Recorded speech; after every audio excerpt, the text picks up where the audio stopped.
Alors, niche ou pas niche dans un site e-commerce? Je vous entends déjà et on voit ça directement dans le podcast.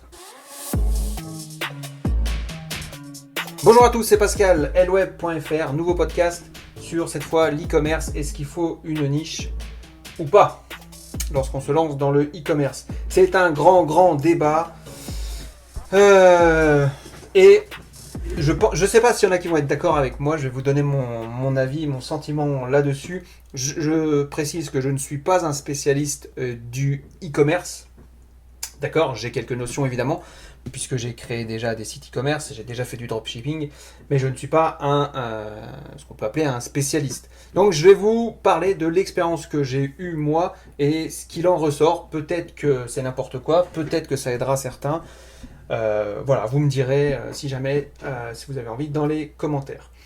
Alors, la plupart du temps, en fait, pendant les formations que je fais ou les échanges que j'ai avec des entrepreneurs débutants, il y en a qui ont très peur de se lancer dans le e-commerce. Parce qu'on entend souvent cette remarque, je ne serai qu'un e-commerçant parmi tant d'autres, etc. De toute façon, je ne vends rien d'exceptionnel. De toute façon, on ne va jamais me trouver sur Internet. De toute façon, je ne serai jamais bien référencé. Comment je vais faire si je vends des gants de toilette, si je vends des enceintes ou des trucs comme ça, comment je vais faire pour que les gens viennent chez moi, etc. Les mecs, ils sont déjà désabusés avant d'avoir commencé. C'est un petit peu moi ce que je ressens, notamment quand je fais mes formations de référencement naturel. Les gens ont peur justement de pas réussir à être visible sur Internet, et c'est une peur qui est justifiée d'ailleurs. Hein. J'entendais encore, j'avais fait un post là-dessus sur LinkedIn, une commerçante pendant le Covid qui avait mis son site avec le click and go, etc.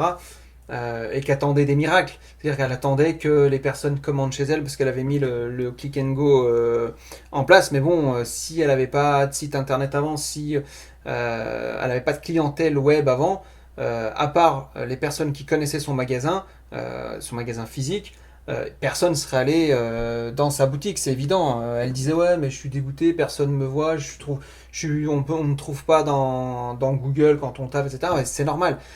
C'est pas le click and go qui va faire que tu vas être en première place. Le problème, c'est qu'aujourd'hui, avec cette histoire de click and go, tout ce qui est sorti là avec l'État, etc., alors, je vais pas faire de débat là-dessus, mais les commerçants, les artisans ont été très mal informés de ça. C'est pas le click and go qui va sauver votre commerce, ça va vous permettre éventuellement de le faire vivoter pendant la crise, parce que vous avez des clients qui vous connaissent et qui eux du coup iront sur votre site en tapant directement votre nom de la boutique et qui pourront aller récupérer leur colis. Mais pour tous les autres, c'est mort, vous ne serez jamais premier tout de suite. En tout cas, c'est pas dans une stratégie directement comme ça. S'il n'y a pas de stratégie, s'il n'y a rien, c'est pas possible. Donc c'est pour ça que c'est une peur qui est légitime, de ne pas réussir à vendre dans sa boutique. Donc se pose la question de la niche ou de pas la niche. Moi, je conseille en tout cas de commencer par une boutique généraliste, notamment si on parle de dropshipping par exemple, parce que en fait, c'est ce qui va vous permettre de vous faire les dents. J'y reviendrai un petit peu plus tard après. Mais c'est vrai que la plupart des entrepreneurs qui veulent se lancer dans l'e-commerce sont tentés de lancer directement dans une boutique de niche ou des produits hors normes ou comme le luxe, pour faire la différence. Et en fait, tout simplement parce qu'ils ont peur, ils ont peur d'être incapables de créer une communauté en fait en vendant des produits classiques. Alors c'est peut-être d'ailleurs vous qui m'écoutez votre cas, hein, vous êtes peut-être d'accord avec ça, mais moi je pense vraiment, je ne sais pas si ça va vous rassurer, mais ce qui vous permettra de vous démarquer de vos concurrents, c'est pas seulement votre sélection de produits, mais c'est d'abord votre stratégie d'entreprise. Je pense que ça, c'est hyper important. Moi, je pense que dans le e-commerce, il y a la place pour tout le monde. Le marché d'e-commerce, il est en pleine expansion. Il y a encore de la place vraiment pour tout le monde à partir du moment où on a une très bonne stratégie.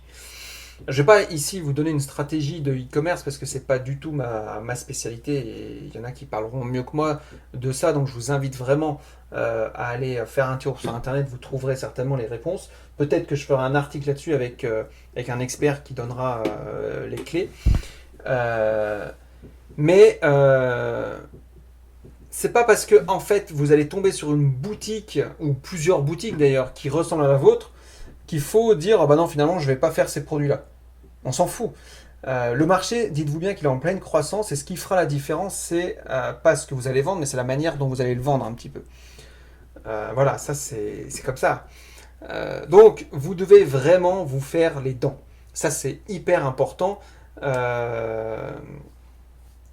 Moi je pense vraiment que se lancer dans l'e-commerce en ouvrant une boutique de niche, c'est une erreur stratégique dans 95% des cas. Évidemment, vous allez toujours me trouver des exceptions qui vont confirmer la règle, mais voilà, bon. Moi, je pense que vous avez besoin vraiment de temps et d'expérience pour maîtriser tous les aspects de l'activité e-commerce, que ce soit du dropshipping ou autre, hein, de la vente classique, pour trouver vos audiences. Il faut faire des tests et il faut faire tout ça. Et le problème, c'est qu'en choisissant une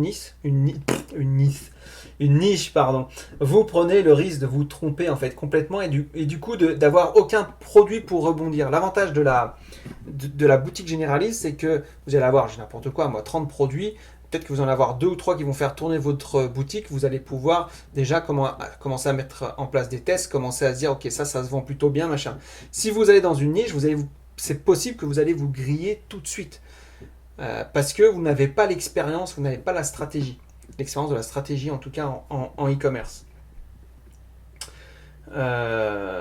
Et du coup, le fait d'avoir qu'une seule niche au début, vous n'allez pas progresser. Et à chaque fois que votre niche elle va se casser la gueule, à chaque fois que vous n'arriverez pas à avoir des clients, vous allez devoir recommencer tout à zéro, c'est-à-dire refaire un site, etc. Retrouver un produit, retrouver une niche, etc. Alors qu'il y a une boutique généraliste, vous allez pouvoir vraiment vous faire les dents dessus, vraiment faire pas mal de tests. Pour moi, il faut considérer sa boutique, sa première boutique e-commerce en tant que généraliste, il faut l'avoir comme une base de lancement. Et au final, vous pourrez même tout le temps la garder parce que ça pourra être votre parcours en fait d'entrepreneur. Ça peut être vraiment un centre de test. Moi, c'est ça que je retiens, voir ce qui fonctionne, etc. Et puis, bien entendu, une fois que vous aurez fait vos dents, c'est toujours pareil. Vous allez pouvoir créer d'autres boutiques avec des produits qui sont plus de niche. Ok. Voilà ce que moi je vous conseille. Si vous voulez, c'est un petit peu différent. J'ai fait un podcast sur est-ce qu'il faut être généraliste ou spécialiste. Et c'est l'inverse, où là, moi, pour le coup, dans votre activité, je conseille de commencer en tant que spécialiste pour ensuite vous diversifier pour devenir éventuellement généraliste. Là, c'est l'inverse dans une boutique e-commerce. À mon sens, il faut faire l'inverse. Alors, on parlait de différenciation, parce que c'est la peur un petit peu de tout le monde de se dire je vais être comme tout le monde. En fait, il va falloir vous démarquer par votre communication et puis par votre charisme. C'est votre personnalité, voilà, cherchez le mot. Vos valeurs, votre historique, votre ton. C'est avec ça que vous allez faire la différence. Des vidéos YouTube, il y en a 50 millions. Et pourtant, il y en a qui tirent très très bien leur épingle du jeu. Okay, il faut vraiment communiquer largement sur ce qui vous a motivé à devenir entrepreneur, sur ce que vous avez envie d'accomplir et pourquoi vous vendez, on va dire, pourquoi vous proposez une offre qui est unique. Il faut vraiment s'attacher à toute votre communication là-dessus. Donc, à mon avis, ne mettez pas la charrue avant les bœufs parce que de toute façon, elle n'avancera pas toute seule. C'est pour ça vraiment. Faites une base avec un e-commerce plutôt généraliste. Voilà ce que j'avais à vous dire là-dessus. Je pense que c'était important de faire un petit point parce que j'ai encore eu ces genres de réflexions là, dans mes dernières formations. Donc voilà, je me suis dit, allez, j'en fais un podcast.